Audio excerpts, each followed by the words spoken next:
అమాయకులైన 26 మంది ఒక కాశ్మీర్తో కలిపి 26 మంది ప్రాణాలను పాయింట్ బ్లాంక్లో పెట్టి షూట్ చేసి వెళ్ళిపోయారు పాకిస్తాన్ ఉగ్రవాదులు. వెళ్ళిపోయారంటే పారిపోయారు. ఎందుకంటే వాళ్ళకి ఎంతోమంది ఆవాసం ఇచ్చేవాళ్ళు ఉన్నారు, వాళ్ళని దాచేవాళ్ళు ఉన్నారు.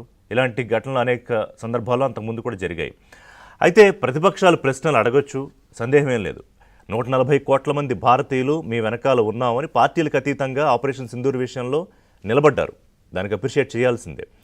ఆ తర్వాత ఆపరేషన్ సింధూర్ సడన్గా ఎందుకు ఆగిపోయింది, అది కూడా ట్రంప్ ఎందుకు చెప్పాల్సి వచ్చింది? అది చెబితే భారత ప్రధానో లేకపోతే భారత ప్రభుత్వ ప్రతినిధో చెప్పాలి, లేకపోతే అటువైపు నుంచి పాకిస్తాన్ చెప్పాలి. కానీ ట్రంప్ ఎందుకు చెప్పారు దగ్గర అనేక ప్రశ్నలు సందేహాలు మొదలయ్యాయి. Okay, that is very authentic question, అడగచ్చు.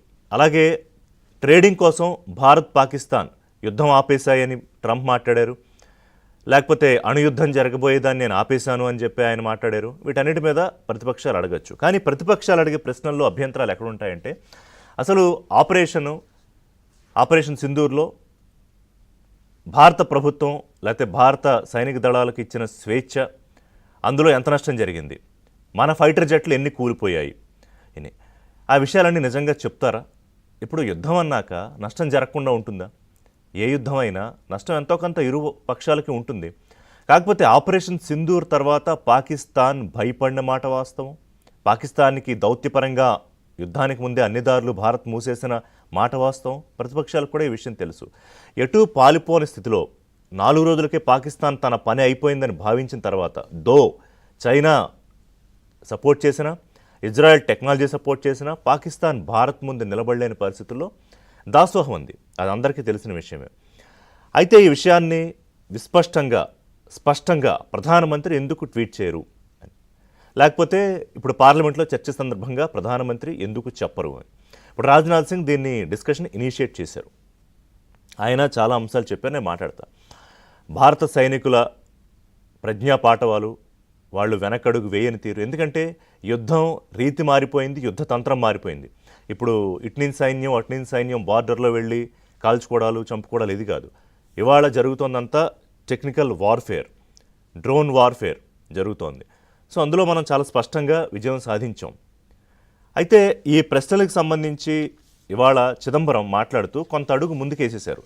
అసలు వచ్చింది పాకిస్తాన్ వాళ్ళేనా లేకపోతే దేశీయ ఉగ్రవాదులా అని. అదేంటంటే మన సైనికుల పాఠవాలను, వాళ్ళ త్యాగాలను కొంత అవమానపరచడంగా అవుతుంది. సరే, దానికి కిరణ్ రిజిజు కూడా అంతే ఘాటుగా సమాధానం చెప్తున్నారు. మీరు ఈ స్థాయిలో ప్రశ్నిస్తే మీరు పాకిస్తాన్ వెళ్ళి మాట్లాడండి అని. అంటే ప్రశ్నకి ప్రశ్న సమాధానం కాదు, సమాధానం చెప్పాలి. అలాగే టీఎంసీ ఎంపీ ఇంకొక ఆయన మాట్లాడతారు, మీరు మోదీకి ట్రంప్ని చూసి మీ హైట్ తగ్గిపోయింది లేకపోతే మీ చెస్ట్ వెయిట్ తగ్గిపోయింది అని చెప్పి. సో ఇవన్నీ పొలిటికల్ కామెంట్స్గానే చూడాలి. అయితే ఇవాళ ముఖ్యమైన వార్త ఏంటంటే, ఒక మంచి పరిణామం ఏంటంటే, ఎవరైతే ఈ ఉగ్రదాడిలో పాల్గొన్నారో, కీలక సూత్రధారి ఎవరైతే ఉన్నారో సులేమాన్, అతను మట్టుపెట్టబడ్డాడు. ఆపరేషన్ మహదేవ్ అనే పేరుతోటి ఈ ఆపరేషన్ నిర్వహించారు. ఆపరేషన్ మహదేవ్ పర్వతం దగ్గర జరిగింది. అలాగే హర్వాన్ లోయ ప్రాంతంలో వీళ్ళు తలదాచుకున్నట్టుగా గుర్తించారు. ఇప్పుడు ఇవాళ ఉగ్రదాడి జరిగింది, వెంటనే వెళ్ళి అక్కడ వాళ్ళు దాక్కున్నారా లేకపోతే ఇంకోటి ఎక్కడికో పారిపోయారా? ఒసామా బిన్ లాడెన్ వాళ్ళకి పాకిస్తాన్ ఆశ్రయం ఇచ్చింది కదా. అత్యంత weapon technology, highest drone technology, pentagon లాంటి ఒక ప్రపంచంలోని అత్యుత్తమైన స్థావరం కలిగిన అమెరికా కనిపెట్టడానికి దాని మీద దాడి చేస్తేనే కదా. చాలా కాలం పట్టింది ఒసామా బిన్ లాడెన్ని మట్టుపెట్టడానికి పాకిస్తాన్ వెళ్ళి ఒబాటాబాద్లో.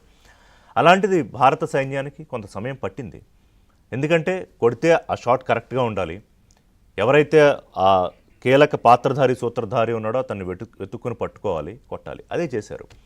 సో ఇవాళ ఇప్పుడు దీని మీద మాట్లాడడానికి కొంత కాంగ్రెస్ పార్టీకి పాయింట్స్ దొరకట్లేదు. ఎందుకంటే వీళ్ళు మొదటి నుంచి అడుగుతున్న పాయింట్ ఏంటంటే, అసలు ఆ ఉగ్రవాదులు పాకిస్తాన్ నుంచే వచ్చారా? Question number 1. ఎలా రాగలిగారు? Question number 2. వస్తే అక్కడ ఎందుకు ఉగ్రవాదులు ఉన్న చోట వాళ్ళంతా స్వేచ్ఛగా కాల్చుకుంటూ పాయింట్ బ్లాంక్లో పెట్టుకుని వెళ్ళిపోయారు? అక్కడ భద్రతా వైఫల్యం జరిగిందా లేదా? ఎస్, అమిత్ షానే ఒప్పుకున్నారు. The very next day in the meeting, all party మీటింగ్లో అమిత్ షా ఒప్పుకున్నారు. ఎస్, కొంత భద్రతా వైఫల్యం జరిగింది అక్కడ. ఎందుకంటే కాస్త ఈజ్ ఉంది, పర్యాటకులు వస్తున్నారు, ప్రశాంతంగా ఉంది. కానీ అప్పుడే ఇంకా అప్రమత్తంగా ఉండాలి కదా. శత్రువుకి అప్పుడే కదా ఛాన్స్ దొరుకుతుంది. ఆ భద్రతా వైఫల్యం జరిగిన తర్వాత బాధపడుతూ కూర్చోవాలా? అయ్యో భద్రతా వైఫల్యం జరిగిందని తిప్పికొట్టాలా? తిప్పి కొట్టారు కదా ఆపరేషన్ సింధూర్ అనే పేరుతో. సో దీంట్లో నిజంగానే కొన్ని ప్రశ్నలు రాహుల్ గాంధీ అనేక సందర్భాల్లో అడిగినవి ఆశ్చర్యంగా ఉంటాయి. ఎన్ని ఫైటర్ జెట్లు కూలిపోయామని పాకిస్తాన్ చెప్తోంది కదా, అంటే చెప్తారా ఎన్ని ఫైటర్ జెట్లు కూలిపోయాయి, లేకపోతే ఎంతమంది నష్టం జరిగింది, ఎన్ని బుల్లెట్లు తగిలాయని? యుద్ధతంత్రం కాదు కదా అది చెప్పడం. చెప్తే మీకు కాదు, పాకిస్తాన్ కూడా వింటుంది కదా. మరి అది రాహుల్ గాంధీ సీనియర్ లీడరు, మన ఇండియన్ సీనియర్ లీడరు, కాబోయే ప్రధానమంత్రిగా కీర్తించబడుతున్న రాహుల్ గాంధీ మరి ఇలాంటి ప్రశ్నలు అడిగేటప్పుడు ఆయనకి ఎవరు స్ట్రాటజీ లేకపోతే ఎవరు చెప్తారు అనేది ఆలోచించుకోవాల్సిన విషయం. సో ఒకవైపు ఆపరేషన్ సింధూర్ చర్చ, మరోవైపు ఉగ్రవాద దాడికి ఎవరైతే పాల్పడ్డారో వాళ్ళ హతం. సుమారు 5 నుంచి 7 పార్టిసిపేట్ చేస్తే అందులో ప్రధాన పాత్రధారి సులేమాన్తో ఇంకొక 3 చనిపోయారని చెప్తూ ఉన్నారు. దానికి సంబంధించి పూర్తి డీటెయిల్స్ కూడా ఇంకా రావాలి. అయితే ఆపరేషన్ సింధూర్ కొనసాగుతూనే ఉంటుంది. ఇది సిడిఎస్ చీఫ్ 2 రోజుల క్రితం చెప్పారు. అలాగే రాజ్నాథ్ సింగ్ కూడా చెప్పారు. ఆపరేషన్ మహదేవ్ కొత్తగా ఏదైతే ఆపరేషన్ పేరు పెట్టారో నాకు తెలిసి అది కూడా కొనసాగుతూనే ఉంటుంది.